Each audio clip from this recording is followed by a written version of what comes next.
letusan yang begitu hebat. Beberapa orang yang berlayar di Selat Sunda mengatakan bahwa gendang mereka ada yang pecah dan beberapa penduduk juga merasakan, dan sebagian lagi kayak ngerasain ning.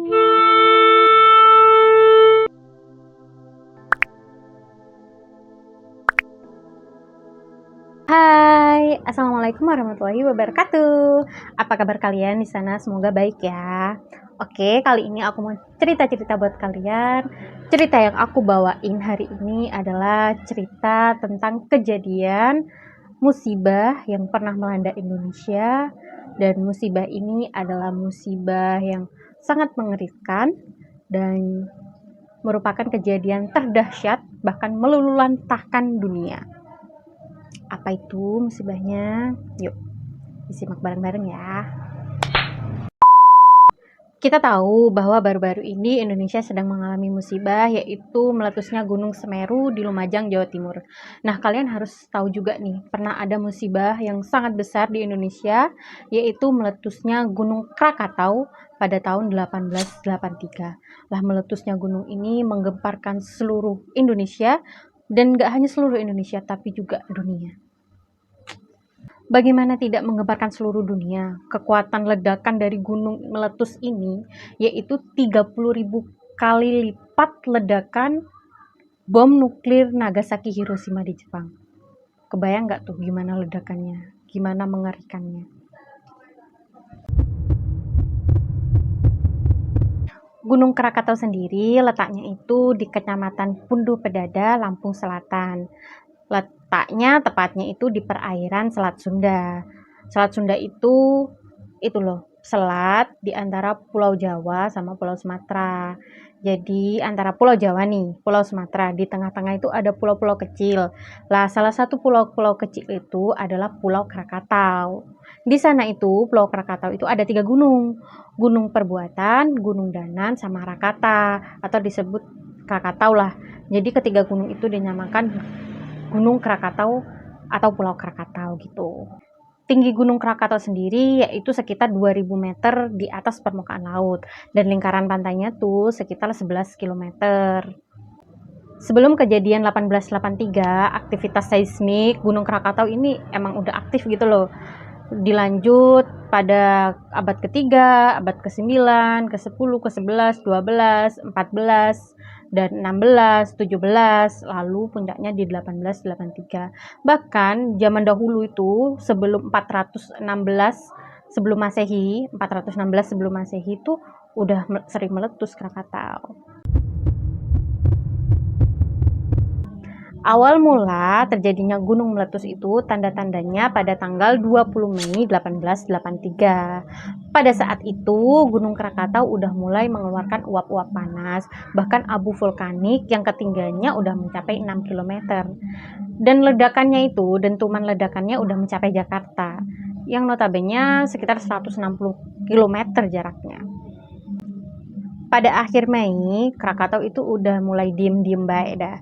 Gak ada aksi apa-apa, udah kayak tenang gitu. Sampai beberapa minggu ke depan gak ada catatan tentang aktivitas vulkaniknya. Karena pada saat itu Indonesia masih menjadi negara Hindia Belanda, di mana negeri kita masih dijajah Belanda. Pakar-pakarnya pun dari Belanda. Nah, salah satu pakar topografi Belanda bernama Kapten H.J.G. Verzenar itu mulai menyelidiki Pulau Krakatau. Nah, sesampainya di sana dia mencatat ketebalan dari abu vulkanik di Pulau Krakatau itu udah setebal 0,5 meter. Lumayan tebal kan? Dan beberapa makhluk hidup, bahkan hampir semuanya itu udah mati. Kapal-kapal yang lewat di daerah Krakatau juga melaporkan hal yang sama seperti Verzenar, yaitu aktivitas seismik Krakatau udah nampak sekali gitu. Informasi buat kalian bahwa kejadian ini udah dibuatkan film. Lah, filmnya itu acuannya dari catatan-catatan yang dikumpulkan oleh ahli geologi Belanda namanya Roger Verbeek. Dan dalam film itu ada scene di mana orang Belanda, mungkin pejabat Belanda ya, punya asisten namanya itu Tukiman. Tukiman itu orang pribumi lah.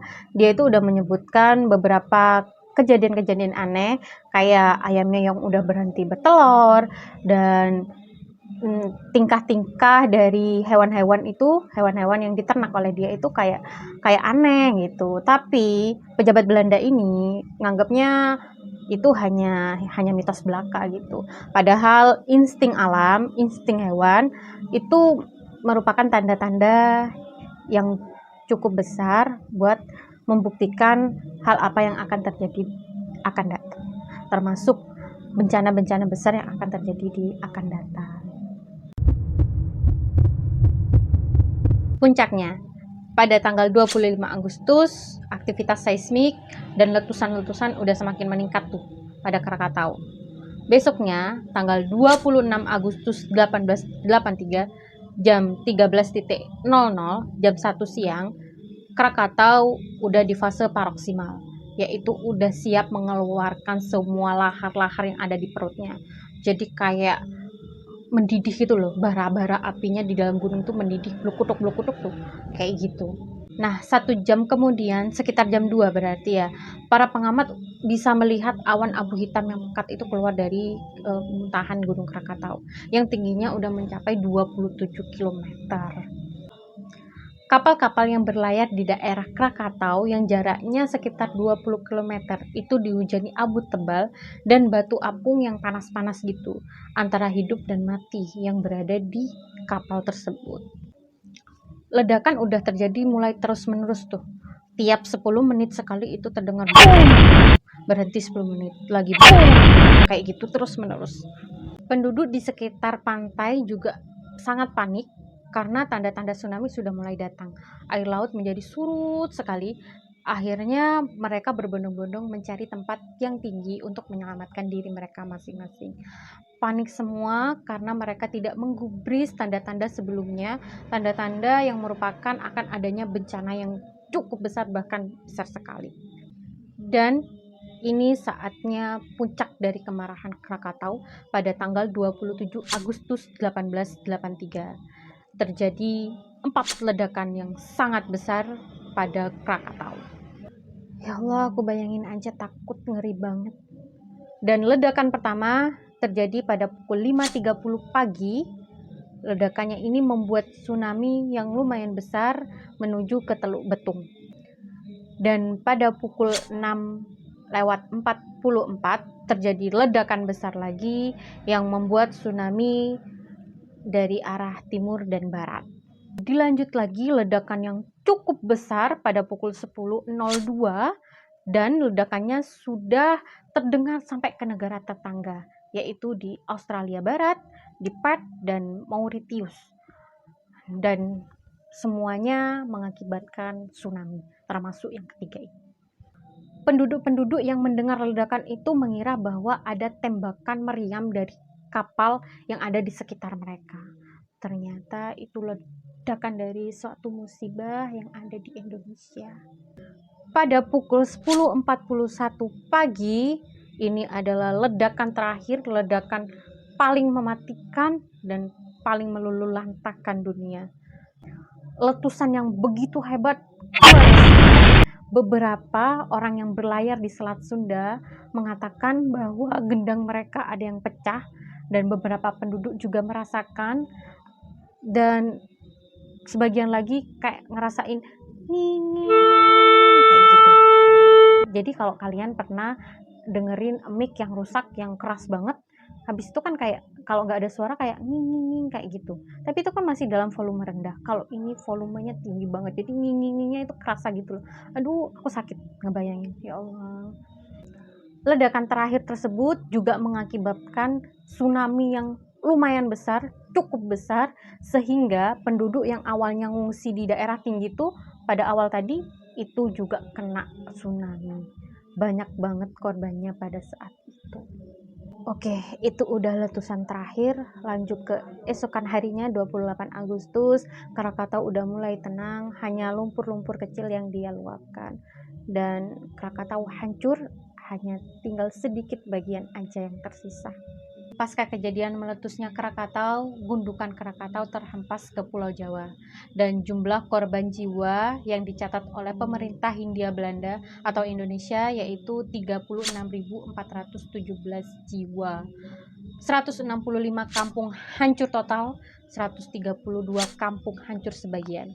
Namun beberapa sumber lain menyatakan bahwa korban jiwa ialah melebihi dari 120.000 korban. Letusan ini merupakan letusan yang paling mematikan dan paling merusak dalam sejarah. Dampak letusan ini tidak hanya di Indonesia tapi juga penjuru dunia. Bahkan orang-orang yang berlayar jauh hingga ke Afrika Selatan juga merasakan adanya guncangan-guncangan ketika Krakatau meletus. Dan mayat-mayat korban dari musibah meletusnya Krakatau terapung-apung di lautan setelah kejadian itu. Dampak dari meletusnya Gunung Krakatau ini sangat besar. 20 juta ton belerang dihempaskan ke atmosfer hingga terjadi pandangan senja yang luar biasa di planet. Jadi dunia itu ngalamin pandangan senja gitu loh. Kayak sore mau ke malam, tapi itu pada pagi dan siang hari. Pulau Krakatau sendiri nyaris tak tersisa apa-apa. Kasarannya Krakatau ini meledakkan dirinya sendiri hingga hancur lebur. Suhu dunia juga turun drastis karena efek tekanan yang tinggi dari letusan Krakatau. Pada tahun 1927, 300 meter di bawah laut Selat Sunda, akar-akar dari Gunung Krakatau ini kan masih ada, itu meletus. Sesuai perkiraan dari Verbeek, pakar geologi Belanda itu, bahwa gunung baru akan terbentuk dengan kecepatan ketinggiannya itu 5 meter per tahunnya. Dan orang Indonesia menyebutnya sekarang dengan Gunung Anak Krakatau. Hikmah yang bisa diambil dari kejadian atau musibah ini adalah apapun kehendak Tuhan, kecil maupun besar sekali, kalau Tuhan menginginkan pasti akan terjadi. Dan kita manusia sebagai ciptaannya hanya segelintir kecil di hadapan Dia. Juga lakukanlah semua hal yang baik-baik karena kita nggak tahu hal baik apa yang akan menunda kejadian buruk itu datang. Oke, terima kasih sudah nonton cerita-cerita aku hari ini. Jangan lupa subscribe dan jangan lupa untuk follow semua sosmed aku. Salam bahagia. Dah.